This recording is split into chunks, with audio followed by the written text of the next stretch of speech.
Hello and welcome to a special edition of the Legal Geeks this week. As you can see, there's a theme. Hey Josh, I'm here with my partner Joshua Gilliland. How are you? Wonderful. How are you, Jessica? Live long and prosper. I'm good, thank you. Of course, I may live longer than you. As you can see, Josh and I, while we have similar attire on right now, Josh was very brave and bold and chose a red shirt, while I Yes. decided to take the cautious approach and wear a blue Star Trek shirt. And by the way, if you're watching this right now and you don't know that these are Star Trek shirts, I think you're watching the wrong video. Yes. That's a little concerning if you don't realize what we're doing, the theme that we're working with here. That's right. So Josh, tell us, what are we here to talk about today? We're here to talk about the brave, the fearless, the highly expendable red shirts on Star Trek, the original series. That's right. Now, what is it about red shirts and Star Trek? Well, they have a 70% fatality rate in the original series. The original series, there was a marketing company that did the research on this, and God bless them for doing it. But they found that 59 Starfleet officers died in the 3 years of the original series.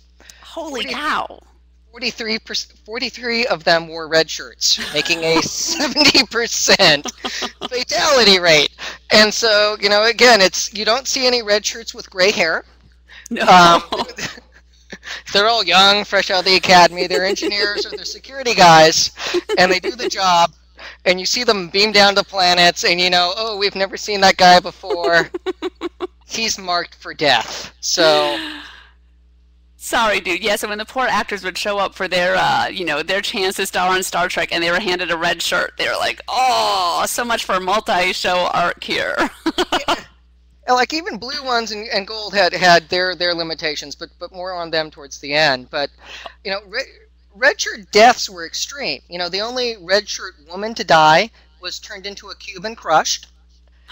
Ooh, It's like that's not good. you're not Uh, coming back from that. no, she was toast. She was all gone. You had hit over the head by angry villagers, exploding rocks.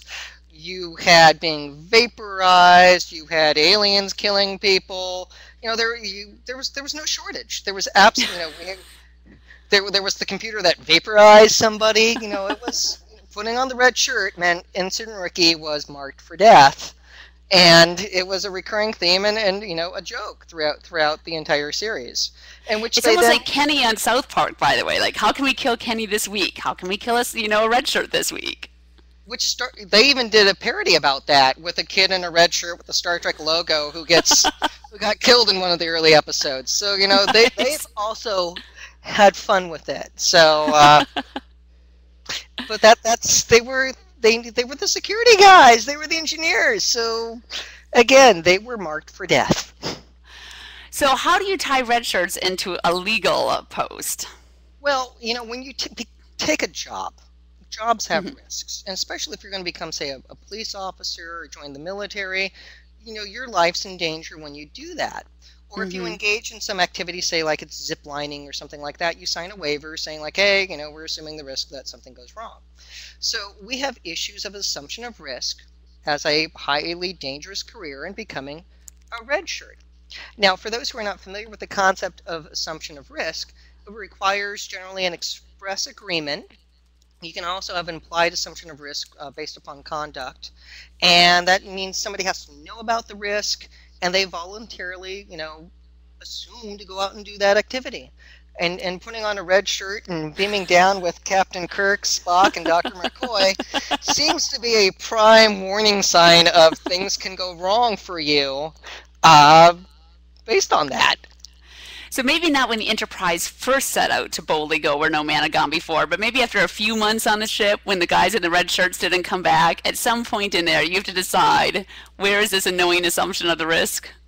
Well, there's lots of letters home. Now you got to look at when you join Starfleet that you're going to sign some documents, because no one Mhm. joins the military and thinks like, hey, there's no chance I will ever get hurt. No one becomes a police officer or a fireman and thinks that, because look what firemen do. They rush into Mhm. burning buildings, which brings us to the fireman's rule. which then, has application for, those other high-risk professions. And the fireman's rule, based upon California case law, states a person who is fully aware of a hazard created by, a defendant or another person's negligence voluntarily confronts the risk for compensation. Well, that's what these red shirts were doing. It was their job to go down and make sure the captain was okay. Now, granted, that generally included getting shot by plants, and again, it just a little weird things to watch out for.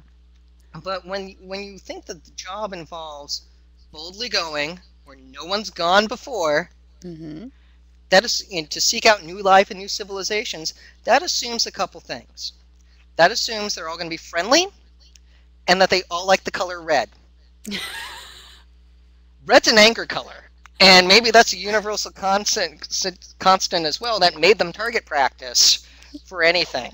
But when it's the satellite from the 20th century that's merged with another machine and it's going around vaporizing people, maybe you learn. Maybe you learn that there's risk there. Oh, so there's no hope for the red shirts at this point. They've got no legal recourse. Actually, they do.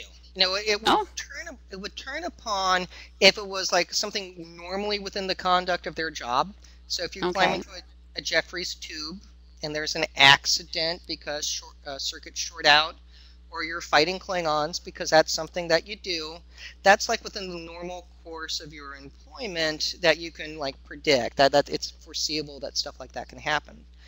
Issues then turn upon when there's conduct specifically directed at the red shirt, and we have case law that we could look at. For example, there was California case law where a police officer arrested somebody, and he was then leaving with the suspect in hand in the parking lot, and suspect 2 ran over the police officer. And so that was outside the scope, and so he was able to sue that person.